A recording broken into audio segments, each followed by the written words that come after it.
So this is my 1997 old body style GMC K1500 here. What we've done is we've pulled out the 350 Vortec that was in it, and we've dropped on 5.3 LS truck engine in its place. This engine is out of a 2004 Avalanche, and I'm just going to be doing a quick rundown here of all the things I ran into on the swap and just do a full parts breakdown, cost breakdown, everything I put into this swap. But this swap has basically been done start to finish for $1,000. It's been done the right way. We did a full harness integration on all the electrical here. So basically I'll just start going through the list here of what we've got into the swap. So we'll start off with the donor truck. And as always, if you want to see the full swap, I did make a video on that, which I will link into the description, but this is just basically going over all the parts and pieces that it took to make this swap. So starting off, you want to find a running, driving truck with a 5.3 or 6.0, 4.8, whatever engine you want to use. I would recommend finding a running, driving donor truck. The truck we found was a 2004 Avalanche. It was T-boned right in the side, pretty bad, but it still ran and drove. Everything worked on it. It was high mileage. I think it had 220,000 miles on it, but everything worked on it. So that was our donor truck, and we paid $500 for that donor truck. But I did sell the transmission for $400. I sold a set of wheels and tires off it for $200. So we're actually at like a net $100 getting the engine. Following that, we had to get a set of small block Chevy to LS motor mounts. We went with the ICT billet set. They sell like a universal set. If you go in the description, I will link them. But you can see where it says ICT right there. That is the aluminum motor mount, and basically it just adapts the stock motor mounts on this truck to the LS block. So you use the stock 350 motor mounts that were in this truck already, and those plates bolt to the block, and the 350 mounts will bolt to this block. And those were $46. We also have the ICT billet alternator bracket, which is this guy here. We went with the ICT billet stuff because it keeps the compressor and the alternator in the stock location for this truck. So basically the AC system didn't even need to open it, just took it, laid it over this way, put the engine in, lay it back on, it goes in the same spot. Alternator is pretty close to the same spot. The ICT billet stuff comes with all new tensioners, all new idlers. It's all made of aluminum. It's super nice, super high quality, comes with all the hardware. I definitely recommend it to someone doing this swap. It all went together super nice. But here is the alternator bracket. So it's got an idler, a tensioner, and then all the brackets that bolt the alternator. And that was $241.99 out the door. And then we have our ICT billet AC bracket, which does the AC and the power steering pump on this side. And this bracket has one idler, and it was $205.99. We then also went ahead, and this is kind of an optional thing, but we bought a full engine gasket kit. So resealed, valve cover, front timing cover, rear main cover. We did a new front and rear main. We did a bunch of gaskets, intake gaskets, basically resealed the whole engine. Oil pan, lots of stuff. And while we had the oil pan off, well, that engine gasket set was from Amazon. It was $112.99. I was a little skeptical of it at first, but the front and rear main were actually national seals that came in the kit, so that was good. And nothing's been leaking so far. We also went ahead, and while we had the oil pan off, we put a Melling high flow oil pump kit in, and that comes with the high flow oil pump, timing chain, and timing chain gears, and that kit was $181.79 for the complete kit. We also went ahead and replaced, we did oil pressure sensor, and this is an oil pressure sensor from, I believe, a 9902 truck, and that will plug into the Vortec plug on the original harness and work with the gauge inside. And that oil pressure sensor was $40.86. We also went with an LS1 3-wire coolant temp sensor, so it has a reference wire, and then one wire feeds the dash so that your gauge works inside, and the other wire feeds the PCM so that your PCM knows the coolant temperature. And that just lets you run one sensor for both things. The LS1 style temp sensor was $22.79. That was an SMP sensor. And then the little pigtail with the 3 wires on it that plugs into it, that guy was $11.99. We also went and put a new, since we were there, Gates water pump on it. That's also an optional item, but just reassurance, we put a new Gates water pump on, and that was $69.79. We also went ahead and put a set of double platinum Delco plugs in. That was $42.16. We went and replaced all the exhaust manifold hardware with the new Dorman grade 8 bolts, so you can see the shiny bolts down there. And that set of bolts from Dorman is $7.80. We put a new dipstick tube on it because ours was cracked, but likely you won't have to do that. But the dipstick tube ran us $18.57. Brand new AC Delco heavy duty belt, and the belt that works with this kit that I found, they had a different part number. This belt is slightly shorter, but it's a Delco belt, and that part number is K060984HD, and that belt ran us $29.79. It is a little tight, but you can get it on if you slide it around the water pump last, since the water pump pulley is curved, and it'll stretch a little bit over time, and it has caused no problems so far. Following that, we were missing, because the Avalanche that this came out of had a Hydro Boost, so we had to get the little brake booster T that goes in the back of the intake manifold here. Depending on which truck you get your engine out of, you may or may not need that, but that was only $4.80. We also went ahead and put a T-fitting in our heater core return line, or whatever the 3/4 line is. So you can see right here, there's a small hose coming up, and that small hose comes up and goes behind the alternator, and that goes to our steam port line, which runs through the bottom of the throttle body, this little guy, because on the Avalanche it returns to the radiator right here, and we don't have that. So it basically returns back into the heater core return line, the 3/4 line, and that T was a Dorman T, and it was $1.95. It is plastic, but it seems to be of pretty good quality, so I'm not super worried about it. And then we basically just have our compression fittings. So our fuel lines, the fuel system on this is the stock fuel system for the Vortec.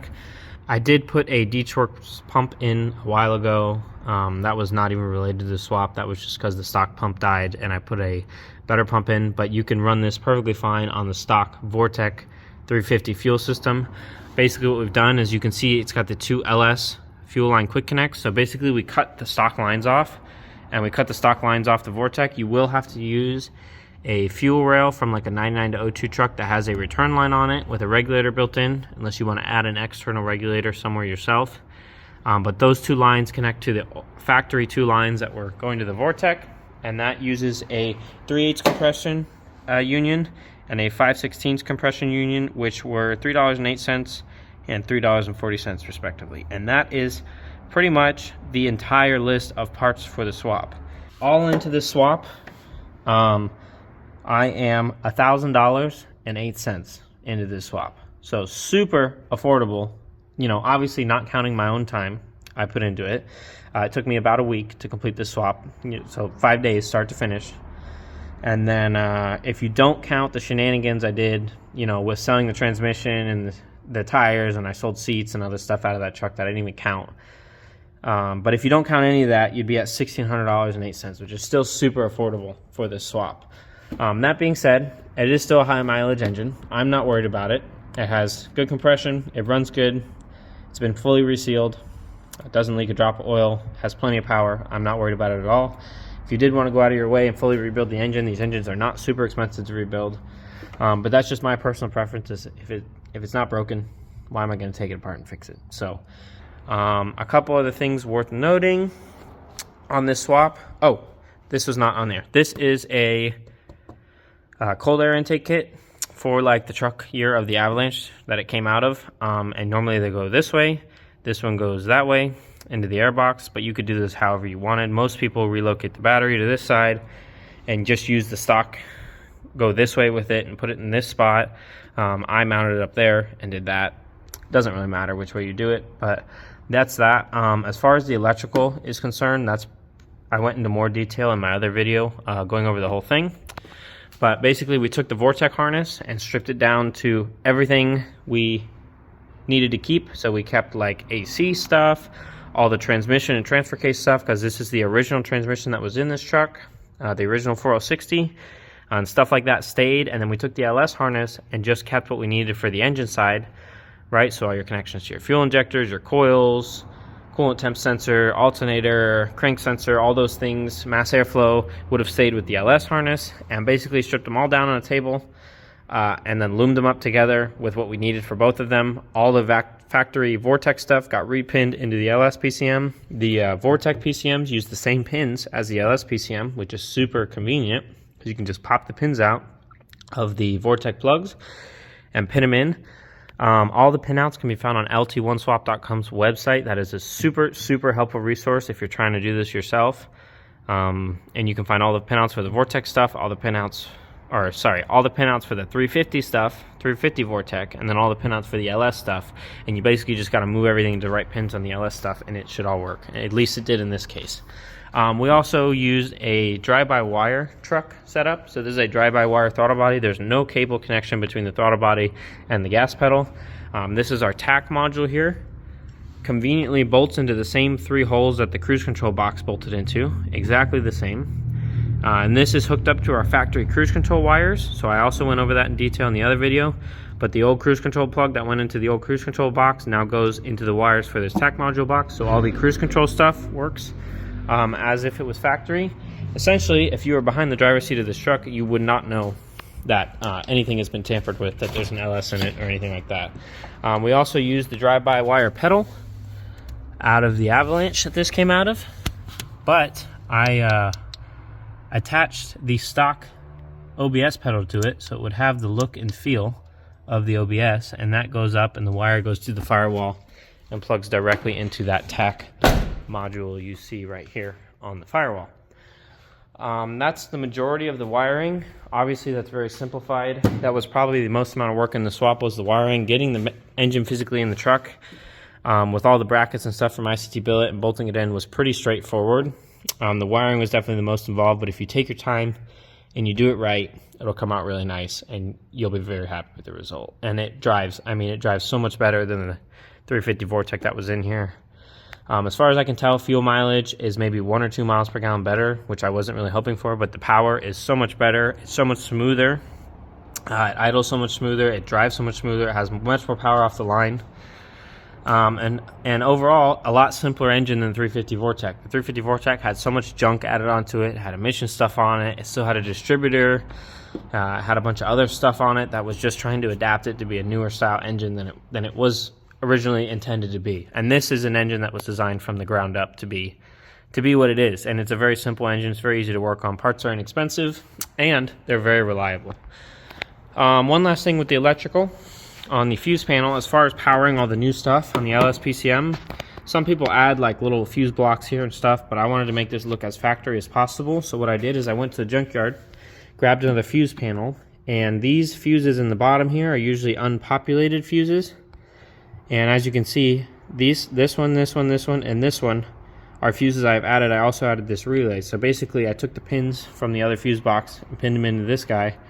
And these 4 fuses power this PCM, so they power things like coils, injectors, and then just other things on the PCM. I forget what the other things still go to, O2 sensor, mass airflow sensor, things like that.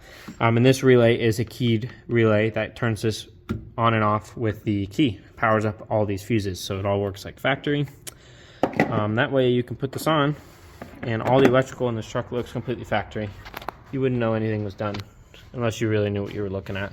It all routes over the factory stuff. It's all been nicely loomed up and wire loom, probably cleaner than it was in the Avalanche that it came out of, to be completely honest. GM's kind of sloppy with their wiring routing, and they put it all in a big bulky plastic sheathing, so it's all been cleaned up, tucked up nicely, and put away. So that's that. As far as the whole swap, I've driven it about 500 miles since doing the swap so far, and it has worked perfectly fine. There's been a couple bugs we had to get out of it, which are mostly tuning related. I'll also say this has been tuned with HP tuners. I'm not counting that in with the cost because I'm considering that to be a tool because I use it on a lot of other cars I have.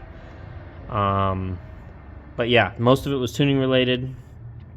Simple stuff that just had to go through and clean up. Lots of stuff. It was pulling too much timing on the shifts, and it was doing goofy stuff like that, and some idle stuff we had to clean up. But other than that, runs and drives beautifully. I would definitely recommend the swap to anyone that has the knowledge and experience to do it.